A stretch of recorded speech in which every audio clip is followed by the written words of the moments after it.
Hello everyone, welcome to SAUNAIE.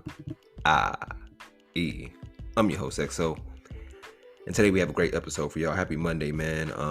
Money Making Monday. So I decided to start this Money Making Monday off with Passive Income Part 2 featuring Ron Curtis from Wavy Tech LLC. If you haven't heard Passive Income Part 1, I'll do you a favor. The link will be in the bottom of the show notes, and you can just go over and listen to that episode discussing passive income. But if you haven't heard the episode, don't know who Ron Curtis is, let me give a brief introduction about him. Ron graduated from Virginia Commonwealth University in Richmond, Virginia, majoring in business admin with a concentration in human resource management. He pledged Alpha Kappa Psi, which is the oldest and largest professional business fraternity in the world. He has a passion for learning and helping others when it comes to financial literacy. He's a financial literacy coach and the CEO of Wavy Tech LLC. Wavy Tech LLC is a consulting company that focuses on teaching financial literacy through the use of technology. And ever since the last episode, he's branched out and started doing Air BNB. He does Turo. He has a credit business. He as well as venturing into other realms when it comes to financial literacy. But yeah, I decided to bring him back on the show. In this episode, we're going to discuss Airbnbs, the business side of Airbnbs, how Airbnb works, how to start up Airbnb, what to do if you don't have a location for Airbnb, and just tips like that. But without further ado, let me kick off the show with some quotes of the day, and then we'll get into the interview. My first quote was, "What was wrong years ago no longer matters. Today is brand new." And I love this quote because it goes with the past accolades, and it goes with what happened in the past mistakes, the past regrets. And we can't let the past, we can't be a prisoner of the past. And in society, we like to reflect on the past, hold ourselves in the past of what happened then, what could I have done better, could I have done this better? And it's like, the past is the past. What the past is for you to learn from your mistakes, to help you out in the present and the future. So whatever you did wrong years ago wasn't wrong. It was right at the time because of the information that you had to make that decision to do what you did. But now it's like, now you look back and you have the lessons of that so-called wrong or regret, and you learn from it, or you're learning from it. And it says today is brand new. And that's what we have to see it as. Every day is a brand new day to do better, be better, become better. We can't let the past hold us back. What happened last week, yesterday, last month, we have to learn to let it go and let it be what it is and learn from whatever mistake or wrongdoing that we did. But once again, that quote is, "What was wrong years ago no longer matters. Today is brand new." And my next quote is, "In a year, you'll barely remember why you felt so stressed. So why stress about it now?" I don't want to, that's a deep quote right there. And that's like kind of a self-explanatory. So I'm not going to dig into it. I'm not going to give an explanation of that, but I am going to read it again because I feel like it needs to be like resonated with us. In a year, you'll barely remember why you felt so stressed. So why stress about it now? But without further ado, let's get into the show. How's everything been this year? Man, this year. We'll be in fourth month, quarter two. It's been a good year. It's definitely been a year of grace, moving humbly and gracefully. So I can definitely say that. What about you? I'm glad to hear that. Over on my end, everything's been good. Birthday was last week, so still celebrating that.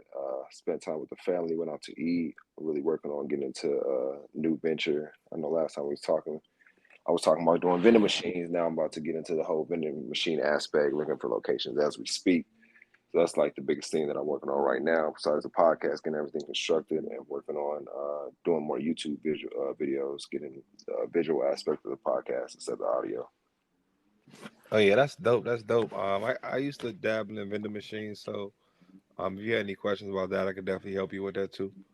Almost definitely. I'm be picking your brain towards the end of this interview about that for sure. I bet. How's the business going? Business is doing good. It's crazy how one thing has, by the grace of God, kind of sprouted and multiplied in the different things. So, um, Turo business. I mean, it's tourist season now, so that's definitely picking up. Um, Air BNB business that's like my bread and butter right now. I really like that. Credit business is definitely good. The tax season was good. That was definitely a fun experience. And now it's like I'm focusing more so on partnering with nonprofits, small businesses, churches, schools to come and speak and teach financial literacy principles.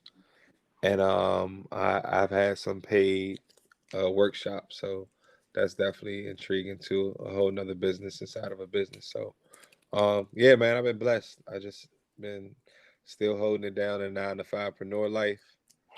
Um, but yeah, it's just a means to an end, not an end to a means. So Most definitely. Congratulations on that workshop and everything. It's like you said, speaking to the nonprofit organizations and schools and whatnot, really boosting them when it comes to financial literacy, spreading the word and spreading the knowledge. I believe like a lot of people within our community aren't as well educated on financial literacy. So it's good to start like when it comes to the kids and the preteens and everything, shedding a light on that, on what they need to know as they get up in age. yeah, definitely. And I'm actually now that you said that, you reminded me like so one thing I am working on too is a financial literacy curriculum for kids. Mm, So it's not only for kids, it's for like, kids, young adults, and then adults. But just breaking down, different key principles people should know. Growing up as they age, they don't teach us any of this stuff about life. Kind of just throw us to the wolves and let us go. yeah, and that's facts, and that's what I wanted to do myself when I was talking to you some months back, like starting, you know how EYL got the university and everything, like starting like how you saying a financial literacy curriculum for kids and really just getting more to we shedding light on kids when it comes to financial literacy, when it comes to mental health, when it comes to passive income, and really just shedding a light of like, yo, the 9 to 5, the college life is cool, but look, there's another avenue you can take if that doesn't suit you, if doesn't fit who you want to be overall in life. Nah, that's definitely true.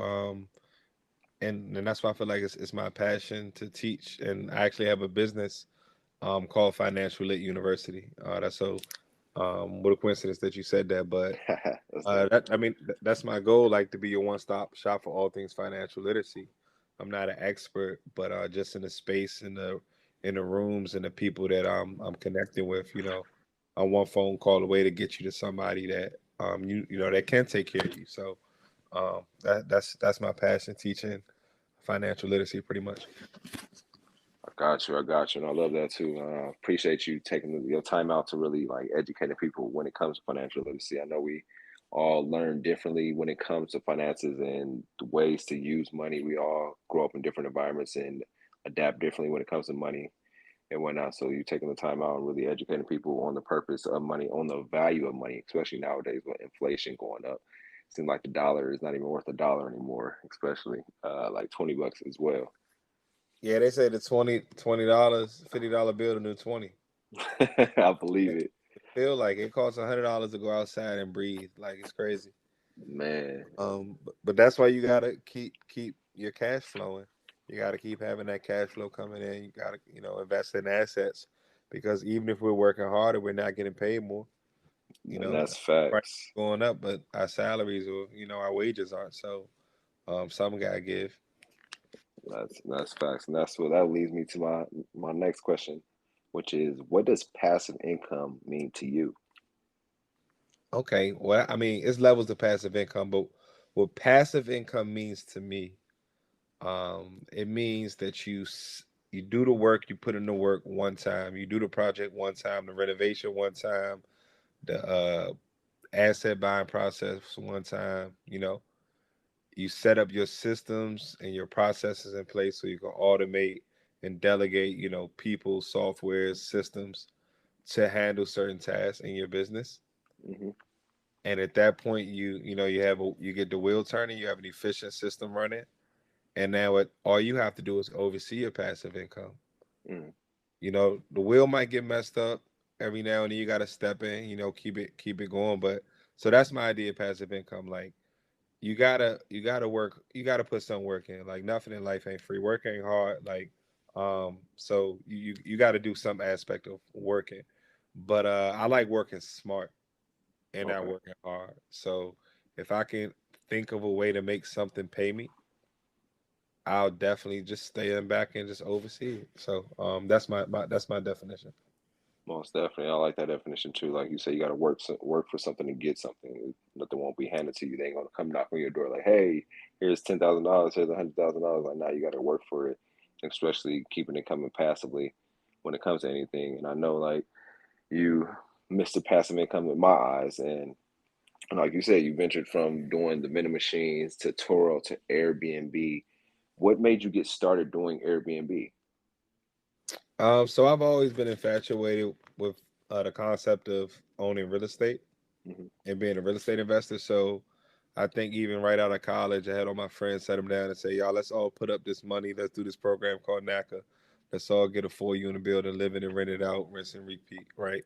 That's Yeah. not really how the program worked, but I went through the process. I was going through the first time home buyer workshops, learning about all the resources that I can leverage myself, my job, my credit, to acquire a home. So I end up not getting a 4 unit building, but I am going to get a multi-unit property in the near future.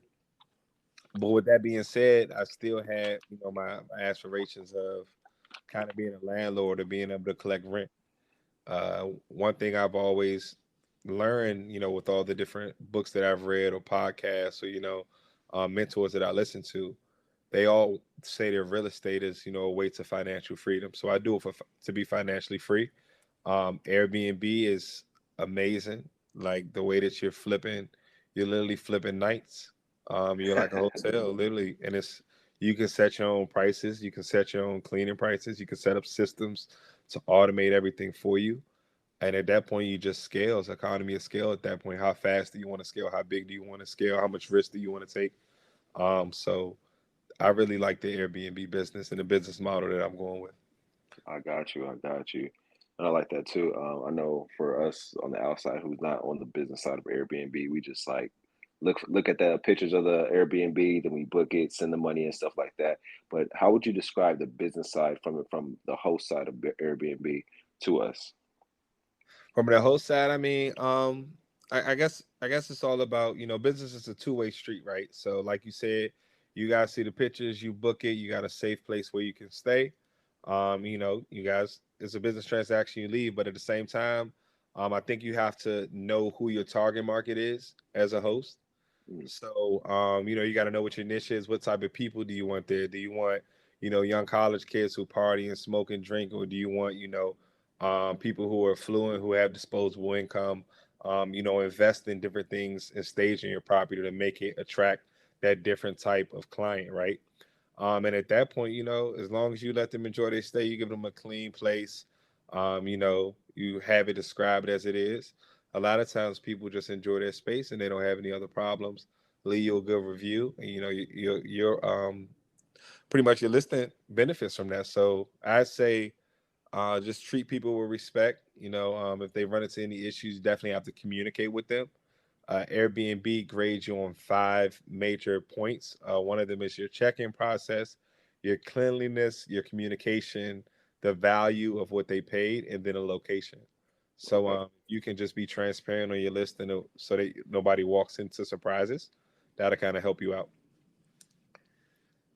Got you, got you. Okay, because I'm looking into getting the Airbnb business myself. So I was like, let me learn a little bit more. I didn't know they had the five-star review, 5 main points of review, and everything. Like you said, cleanliness, check-in process, communication, and really just being there for the customer. Because I feel like it's more customer based than consumer based, host based in a way.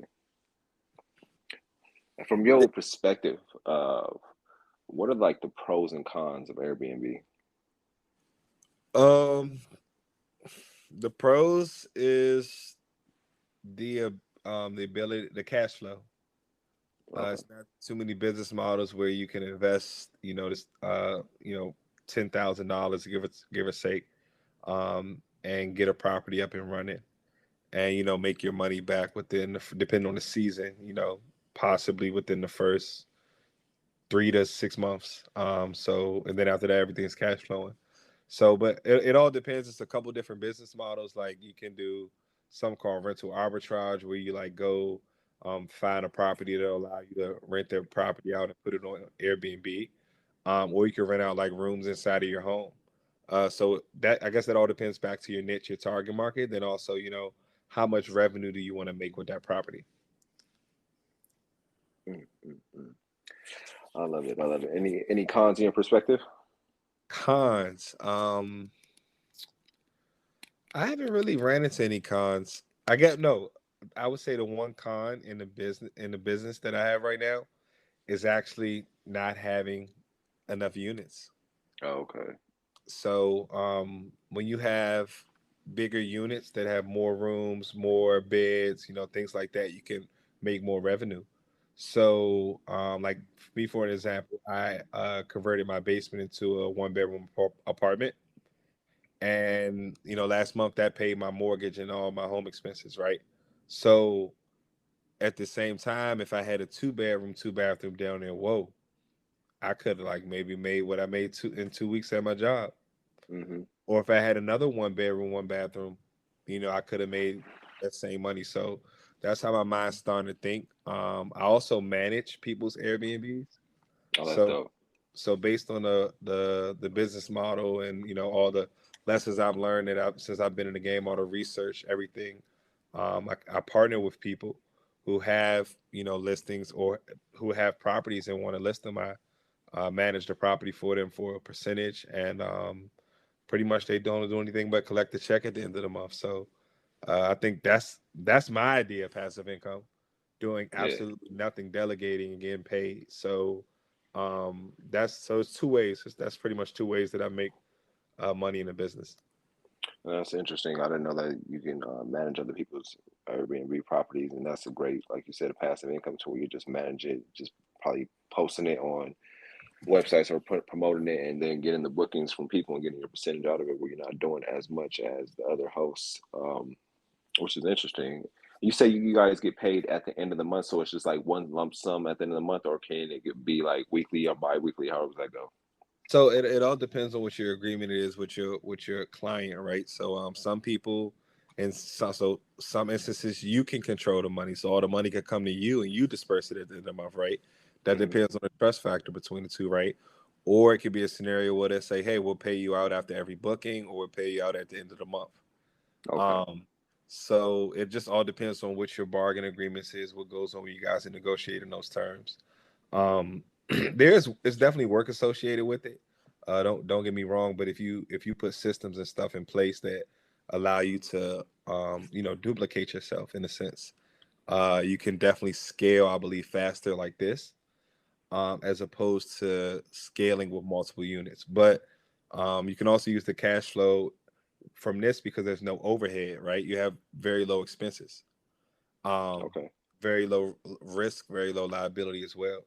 So you can now stack that bread and use that to go, put 10,000 down for a brand new unit furnished, good to go from there. So it's a lot of different ways you can do it. You can be creative. You can be creative on the cleaning side. On Airbnb, you can actually charge any price that you want for cleaning. Mm, And if somebody you get 100% of whatever your cleaning fee is. got you. So if you find a cleaner that that you can get cheaper for under whatever the market rate is based on what they're charging, you can make passive income every time a unit gets clean. Damn. So there's a lot of different creative ways, and those are the gems I'm gonna drop on that. All right, but there's a lot of different creative ways to make money in the Airbnb game, and I'm pretty sure the sky's the limit when it comes to that. Yeah, and I'm seeing that too, and I'm like, man, like you said, there's like many ways to make money within the Airbnb. You can host your own spot, you can manage other spots, you can find different cleaning companies or have a cleaning company yourself that cleans the houses and whatnot. So, like you said, it's expanded. It creates multiple streams of income within Airbnb if you really sit down and really dissect of what Airbnb is and how different ways you can make money within the business. I like how you did that yourself. Like you said, you started hosting, and then you started making connections with different people, and those connections led to you managing their Airbnb spots. And eventually, I know you plan on probably reaching out or expanding your units to what you have. I know you got the one bedroom apartment right now, but I know eventually you probably gonna get a duplex or a house or something of that nature to where you can expand and get more revenue in for yourself. Oh, without question. I guess that's something that's definitely been on my mind with, like you said earlier, inflation. I think the average interest rates for a house right now is 5%. And then, buying a second home. If it's an investment property, you got to put down 20%. There's ways around that. But also thinking about the short-term rental market right now, like it's way cheaper to go, get a property. I mean, go put a lease on an apartment, a corporate lease, or take a risk, put it in your name, and rent it on Airbnb or other short-term rental platforms. Instead of having to put down all that money for a house, you can actually put down, $10 to $12,000, maybe even get a move-in deal. First month rent free, only put down security deposit, something like that. Where you can now leverage cash flow, leverage your location. Like a lot of these buildings have nice amenities that people like, So those are kind of some things that you may want to hone in on. Okay, okay, I got you. And do you think like a lot of people are shifting towards that way to where they're like rent out like an Airbnb or something of that nature for a month or 2 months or 3 months down the line versus trying to go put a down payment on a house or even trying to find like an apartment, especially with how things are these days in the common economy? I mean, I guess it's all about what your number is. I don't try to I try to eliminate the word expensive out of my vocabulary because it's people out here with real money. Like Hmm. the money that we think is real is a joke to some people. So you got to understand, um, you know, some people have disposable income where they have access to different things that we don't. If that makes sense. Yeah, I get you. Congratulations on seeing that you became a super host recently. Congratulations. Explain to the people what a super host is and how you became one. So what a superhost is on Airbnb. I think you have to have a certain amount of stays. You have to have a certain amount of star rating, and also I believe zero to no can. I think 0 to 1 cancellations. I only think you have cancellations, right? And they critique you after a certain time period, and if you fall in that criteria, I think it's every quarter you get the superhost status. And I think what it does, it ranks you in the algorithm, gives you kind of that badge to make you stand out from, all the other competition. Okay, I like that. I'm trying. As soon as I get in, that's my like one of my goals of becoming a super host because I know, like you said, it changed the algorithm and puts you in front of more eyes and more places. You'll be like the top five rental properties to rent and whatnot. So I like that for sure. If anybody like, what advice would you give to anyone that's considering starting Airbnb? I would say do your research, do your due diligence. It's a lot of free game out here. YouTube University on YouTube. Um, try to find some accredited people based on their reviews, their comments, their subscribers, and kind of, you know, I guess I say, fail fast. But at the same time, you can learn fast. So if you go in here and watch on YouTube and get some free information, go on Facebook groups, get some free information. Then when you go and actually apply it, a lot of times you won't fail because you already prepared for it, or you already read that post and say, that can happen if I did it this way. So just start submersing yourself with it and preparing yourself to kind of get ready to take the leap and do it. Okay, I got you. I got you. Really finding locations like how you start off with the where you innovated from your house. You was like, let me make the basement a one bedroom, and then that'll create passive income for me. And they got the ball rolling on other things that created that passive income for yourself, which I like as well because I've always been interested in starting Airbnb. But it's like, what is what do you think is easier on your behalf? I know probably managing, but managing an Airbnb or hosting, being a host. When we say managing, what do you mean? like how you say you're managing people's Airbnb spots. So I'm pretty sure you're not the main host of it. You're just like the person that the middleman when it comes to managing. Oh, nah. So I'm doing the exact same things I'm doing with my personal one that I'm doing with other Okay. people. But yeah, that's how it works. But in terms of managing it, a lot of I manage it from my phone, literally from my phone or my laptop, based on the systems and processes that I created for my business model. Okay. Okay. I like that. I might have to have you get an ebook or something like that because I know you got $1 million worth of game when it comes to Airbnbs and whatnot. And I think a lot of people want to learn more about it, but especially like some people that's not into the whole YouTube game. They're like, oh, I'd rather read about it versus seeing about it. If that makes sense. Yeah, I'm actually I put a bug in one of my homies' ears. He does Airbnb property management as well. And he has a cleaning company. We were talking about putting something together. So y'all might stay tuned for that. We might definitely pop out with that. Oh, we most definitely will be looking out for that. Um, so, what are three key lessons that everyone should know about Airbnbs that you learned? Location is key. Your location is very important. Having reliable, good cleaners is very important, especially with COVID and the pandemic. People really care about stuff being clean. And then last but not least, with the Airbnb business, you have to know your numbers. You have to know pretty much, what your nightly rates are, what your profit is each night. How much you're charging your cleaners, what hidden fees do you have in it that's bumping up your price, things like that. Yeah, so those are the three things I would recommend. Okay, got you.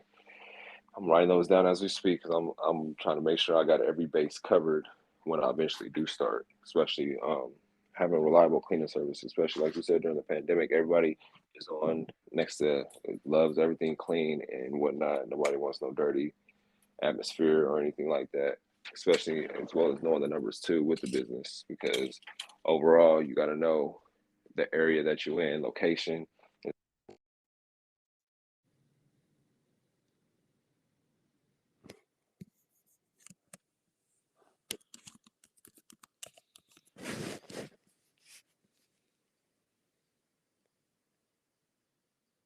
Yo,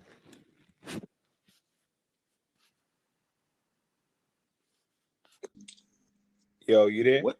Yeah, yeah. Did it cut out? I think my laptop had locked. My bad. That was me.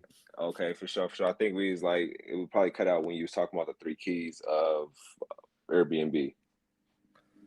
Oh, you ain't hear me say when I said the cleaners. I think I heard you say you was writing it down, and then I think it went out after that. Okay, yeah, yeah, for sure, for sure. I was just trying to see where we left off at. Yeah, so the cleaners, location, and pricing, And pricing, yeah. for sure. Do you think this is for everyone? What I'm saying? No, no. Do you think Airbnb is for everyone? Hell yeah, bro. This the best. This the best money I ever made. Ah, shit. Hey, you make me want to start today. Oh man. So like okay, so all right, let's say somebody in my position to where you don't have no units or anything like that. What would you how would you start? Like would you just go out like let me go find different locations or would you just go like let me go on airbnb.com and search for anybody that needs any past spaces but need somebody to manage their spaces? I mean, so location is important. So where I would start, uh, I would start looking online at different apartment complexes and different locations that you think are good in your area or wherever you plan on renting. And then call the leasing office, ask questions. Um, I have like a script, but you could call, ask questions, ask them. Do they offer corporate leasing? Do they offer short-term rentals? Sometimes a lot of them don't, but sometimes if you be transparent with them, and you sell them the right way, a lot of times all they care is that you pay and rent, your rent's on time.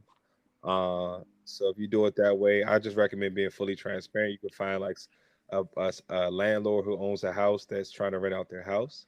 you can approach them the same way. It's easier to go that route because you don't have to worry about like a luxury corporate apartment complex, like trying to evict you. Got you. So those are the routes I would go, like a condo, privately owned condo. If it's legal in your state or your city, oh, go for it. Go for it without questions. But a lot of states are cracking down now with different laws. Even DC cracked down on it, which is kind of going to cripple a lot of people's listings. But for people who actually reside in their homes and they rent out portions of it, I really think that's going to cause a nice surge in price and in demand, because the supply is going to shrink in DC possibly after June. Got you. For sure. That's what I'm planning on doing. I'm gonna look into different locations and seeing where it's legal at. I'm pretty sure it's all legal all over California. That's where it originated at, and everybody nowadays is doing Airbnbs and looking into it. So I'm gonna just do some more research as well as like finding the right locations, because it's mostly the right locations. I want to say is like in the big inner cities or whatnot, One like place LA. that I know that is still legal at, I didn't mean to cut you off. You good? I think it's still like legal at. I think Texas, like Dallas and Houston. I know people have Airbnbs in Dallas. In Texas, I heard. I mean, in Texas, period. Like it's like common, like everybody has them. But Okay, if you live in a city where people travel, like imagine having like a Airbnb in Orlando, Florida, like next to Disney World, or man. in New Orleans when it's Mardi Gras, or like Washington D.C. It's one Yeah, of the most heavily traveled tourist destinations in the country, top five. So it's all about your location. If you live close to a beach, things like that. Just things people want to go to. okay. So location is everything. I feel like with anything that you're doing, you got to find the right location and your clientele. Make sure they come into that location. Facts, definitely. Um, so what steps did you take to start? Did you like, all right, to list your Airbnb? Did you like, okay, I have to renovate this whole place out. I had to put a bathroom down here. I have to make sure I got a bed and all that stuff like that. Like, what did you take to start? So I started with, the home buying process. I purchased a home. One of my main criteria, I had three of them when I purchased my home, was to have a basement that was Airbnbable, had a Oh, private entrance, had a nice open living room slash kitchen space where I can entertain guests in a nice backyard. By the grace of God, I was able to secure a house that had a basement already, and it also had a shower and a bathroom. No kitchen or anything though. So you know, I, I would say God gave me a vision. I went down there, pictured how I ever wanted everything to look. Had some contractors, got some different quotes, let them tell me what I could and couldn't do. Leveraged my credit, went and bought some cheap money, renovated my basement, and now the returns are like, I think it's like 90% returns right now with that loan that I took out, based on the revenue that I make from Airbnb. So an example, um, let's say last month I made $3,000. hmm My loan is $300 a month. So once that loan's paid, I'm in the green technically with that. So that's just a nice creative way that you can leverage, your property or leverage your credit, to get the business going and started. okay, I got you. What are like some of the ways that you did leverage your credit? So I leveraged my credit by purchasing all of my appliances and everything I needed for like the renovation on credit. I also leverage my credit by, well, once you own a home, I believe you can get something called like a home renovation loan or like a loan for solar panels or something like that. So I was able to leverage my credit because I had good credit. They threw me a nice amount of money, and I used that. Well, it was $20,000. They threw me $20,000. I probably only needed like 12 to do 12 to like get like 12 to do everything, new appliances, all of that, and I threw them back the rest of their money so I wouldn't spend it. And That's smart. yeah, I would have definitely had it up with that bread. Because I never did this before. I didn't have like a mentor walk me through the demolition process, nothing like that. I just use based on referrals, based on connections that I made with realtors, and things like that. People that were in the real estate business. So it ended up working out. It's been working out. Like I'm a super host now, and it's definitely paying dividends now. So I'm just excited to see how the summer is going to look with the warmer months. It's things like 50 degrees in DC today. It's kind of cold going into May, but once it warms up, it's definitely I think going to be definitely a good unit in this area. Most definitely, I think it is too, because I've been seeing your grind with it from. I think I seen it in midst. It was like literally we spoke a year ago about it. I don't know how deep you was into it a year ago, but I know you had it up and running. And I just seen your process, the whole process of what you went through from the start to where it's at now.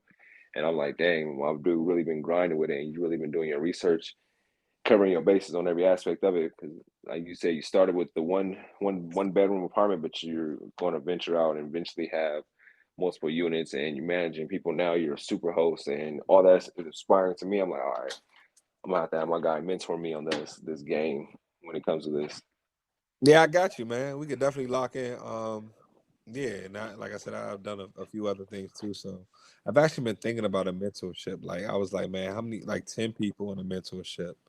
Like a respectable, affordable price, and make it like a multiple week program. And I'm teaching all the different uh all the different things that I know in terms of, like you said, vending machines, Turo, Airbnb, credit, business credit, taxes, and just let people pick and choose what they like to try out and dive in. So yeah, we can definitely tap in with that. That's probably coming soon too, y'all.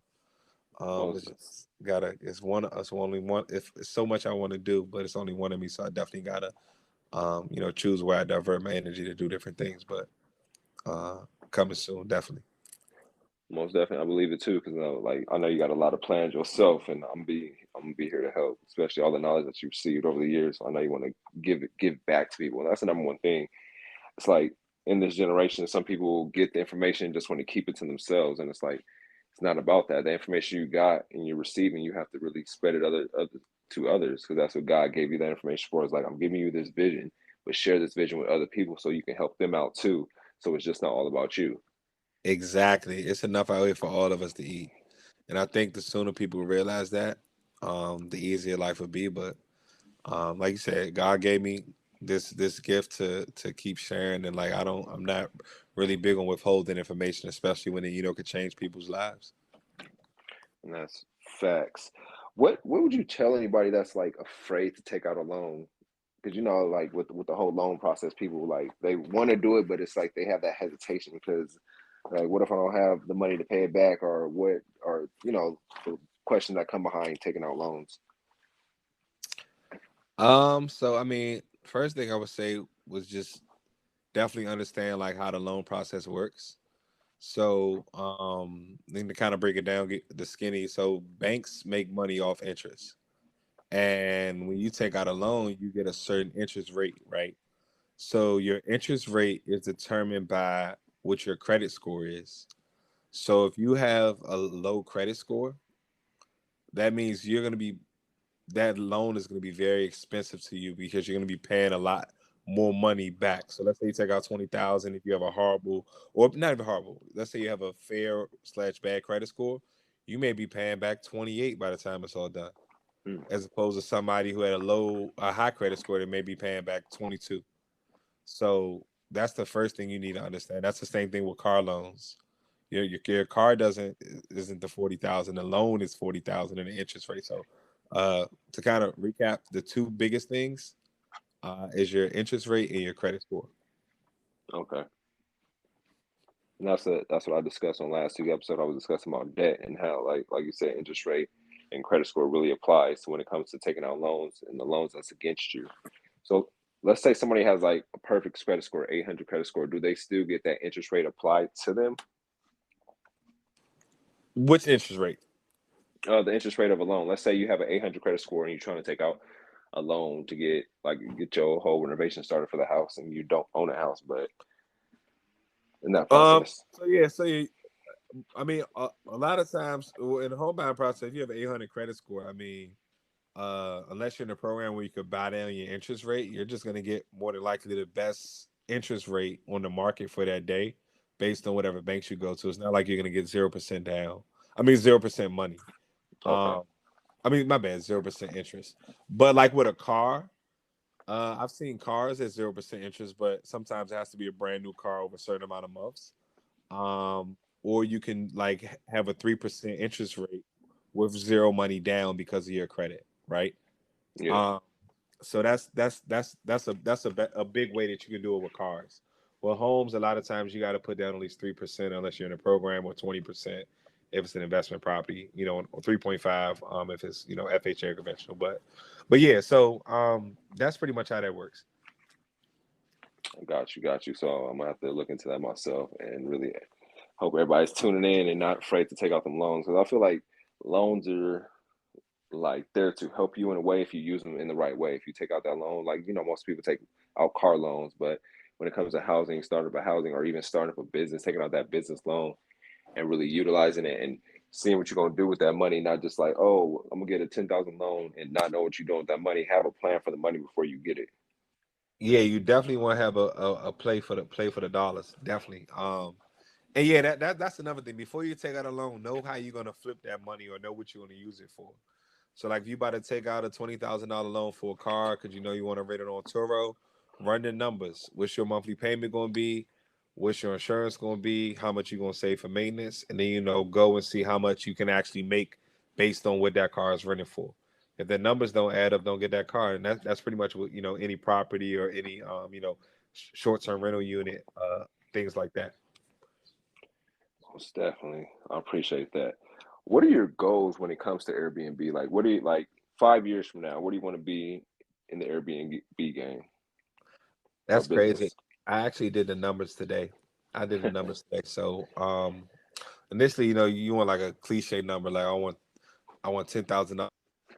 My retirement number is $10 million, right? Once you Yeah. make $10 million, you really like don't ever have to work again. Your money will work for you at that point, right? But that's my goal. But in 5 years, like my plan is to be financially free. And when I say that, it just means my lifestyle expenses are below my monthly cash flow or my monthly revenue.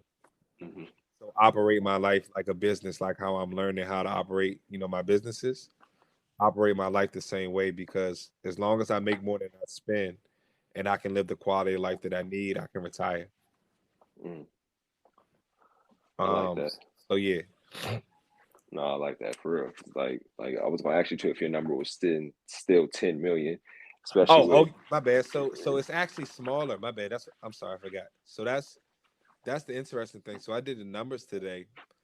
I could live comfortably off 10K a month, right? yeah. And I broke down the numbers, and it's really smaller than what I thought. Like in terms, like I don't even need 10 or 15 or 20 units. I just need three of my own units, or I need um one unit and manage maybe six. Okay. And I can, supplement my current lifestyle now. But in terms of my lifestyle in 5 years, I probably scale that up. But yeah. So biggest advice I could say is like sit down and work back with the numbers. That's what I had to do. I said, okay, so if I want to make $10,000 a month, what is per day? Okay, boom, that's that per day, $300 per day, or so if Hmm. I make $100 per night, like you just got to play with the numbers. It's very interesting, but it gets easier and it seems becomes more attainable when you write down the numbers and break them down. And that's true too, because like we see that big number, like, oh, like let's hypothetically speaking, you said your number's 10 million. So it's like you said, working backwards and breaking that down. So if I want to make 10 million or live off 10 million, how much is that a year? How much do I got to make a year, or how much do I got to make monthly to get up to that 10 million? Okay, now from monthly, how much do I got to make weekly to do that? Okay, how much do I got to make a day to get that? And it's like working backwards, and it's all attainable. You just like we see the big numbers and we just feed ourselves before we even work out the problem. Exactly. Yep. And yeah, when you work backwards, it's a simple math. Way easier too, especially because I'm gonna do the numbers myself today with that as well as the bending and everything. I just did them just now. Wow. I literally just did them. So to hit 10 million, and I said, let's say I live till 75, I just have to figure out how to make $17,730 per month. But that's working till I'm 75. So that's not, or a passive income. So Yeah. if you're making 17 grand, 17.7 a month for 564 weeks, you good. I mean 564 months, you good. So yeah, just do the numbers, y'all. $17,000 isn't that hard in a month. If Yeah, you that's think what I was about thinking what too. businesses make. That's especially if you're like an entrepreneur, you start a business or something. It's like it's not that hard. You see that number, you're like, it's like easily attainable. Like 17,000, you want to easily round up or go down to 15,000 or 20,000, and you're like, I can do this. It's easy. I just got to put my mind to it and really not defeat myself and really just work the numbers and really staying consistent. Looking at different passive streams of income as well as different looking at things I'm passionate about or looking at my skills that I've acquired over the years, how I can help other people to attain what I want to attain. Nah, that's definitely true, bro. And I've been listening to a lot of different books. I enjoy listening to books more than reading. I just feel like it's more efficient for me. And I'm really starting to believe you are what you think. Like you are what you tell your mind it is, and like your mind is really you can really do anything you put your mind to. That wasn't cap when they used to tell us that when we were younger. But you just gotta want to be able to do it. That's facts. You really got to believe and don't get clouded on the internet because the internet is there for your. It's gonna be there. It can be like your uprising or it can be your downfall. Especially looking at different people, what different people are doing, you'll get distracted and be like, oh, so and so is doing this or so and so is doing that. But like all that's there to distract you. So distract you from your purpose and your cause of what you're meant to do because you're seeing like a celebrity is doing this or your friends doing this. It's like don't get distracted on your purpose on your path because what's meant for you is coming and you got to stay sane and focused on okay, I know this is coming for me and keep telling yourself like little stuff, even if it's affirmations or something like that, like I'm going to be a millionaire, I'm going to make $10,000 a day or 10,000 a month or 15,000 a month and really just keep honing that because once you start telling that your subconscious mind starts like okay, it's doable, it's possible. You start believing it and the energy starts shifting, the universe starts working out for you. Exactly. That's exactly how it works. So let me already knowing. But I do appreciate you really coming on the show. I know this is just part one because I'm like, let's just talk about Airbnbs this show. In the next show, we're gonna get into the Turo rental game, especially as well as learning a little bit about credit. Because when it comes to Turo or car rentals and everything, I feel like you have to have not necessarily good credit, but the credit has to come along in that aspect of it. Definitely, definitely. Yeah, I love to come back and do a part two. Yeah, we could talk. I definitely love to talk about credit. That's not taught in school, taught at home, man. Not even taught in the streets. So that's definitely something that we can do. Most definitely, especially like you're gonna be the first YouTube show. So appreciate that. I know you're gonna be like hype and whatnot. So we're gonna have the first YouTube show gonna be me and you discussing the credit as well as the first of SAUNAIE, first visual. And I was like, what not better do it with my guy Ron, who's been on the show, has been constantly supporting and constantly dropping gems every chance he gets. And I appreciate you. And I'm like, let's spread more knowledge on him and what he's doing. I appreciate you, bro, man. Yeah, let's definitely tap in. I can't wait for that part two. Gonna be fire, and it's gonna be the first YouTube show. Let's do it. Most definitely. Some quick games. I know this is just for me. I don't know if they still want to listen and tune in. So I told you I'm gonna hop into the vending machine game. What kind of tips or keys or things that can you give me or advice that you can give me? Like, all right, do this or look for this and whatnot. So vending machine game. So vending machine game is definitely it's passive income. Um, you can make money while you're sleeping, but at the same time, there's a lot of work involved. Your margins aren't exactly what you would think it is. If you're selling candy and sodas and chips and stuff like that, you're pretty much doubling your money. Mm-hmm. So keep that in mind. I don't think it's gonna be like you make $1,000 off, a location, or one machine unless it's like a high foot traffic location. Just like Airbnb, I think even more importantly in vending machines, your location is the most important aspect. Um, it has to be easily accessible for people, and it has to be a place where people are going to use a vending machine. And you can learn a lot of stuff on Facebook and YouTube with that too, in terms of like, about vending machines. I bought my first vending machines. I bought a location that came with 3 machines, all Facebook marketplace on OfferUp. Okay. So that's a good place to look. And yeah, you just learn as you go. You buy your snacks from Sam's Club, or Costco, whatever type of whole food grocery, wholesale grocery store you can go to. And from that point, you're good to go. It's really fun counting up all the cash. But you just got to know your numbers too. You got to know how much your snacks cost, how much it is per snack. Are you going to be snacking on snacks? When do they expire? It's a lot to it. And you may make anywhere from $300 to $500 a month on the average machine, and that may knock out some bills. But if you have multiple locations, then you can definitely scale fast. Okay. For sure, most definitely. What made you get out of it? Like, stop doing it overall? I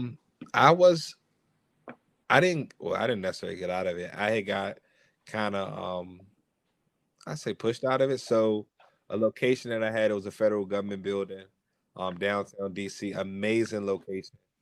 I even made money during the pandemic, but it would have been such a better location if the federal government workers were in the building. Yeah. So even to this day, I think they may have just went back to work, I think a couple weeks ago for the 1 day or week or something like that. So they haven't even been there. But long story short, it was a good location because you had security guards, cleaners, contractors, and they were doing a lot of remodeling in the building, so people were using it.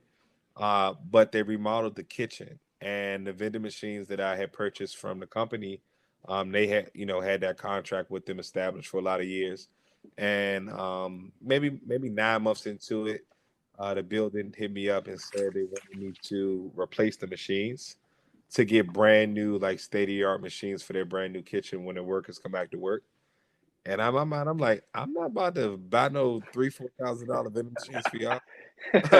You done lost your mind. Like, no, this was working good for me. So, long story short, I had to get them out of there. I sold a couple of them, gave one back.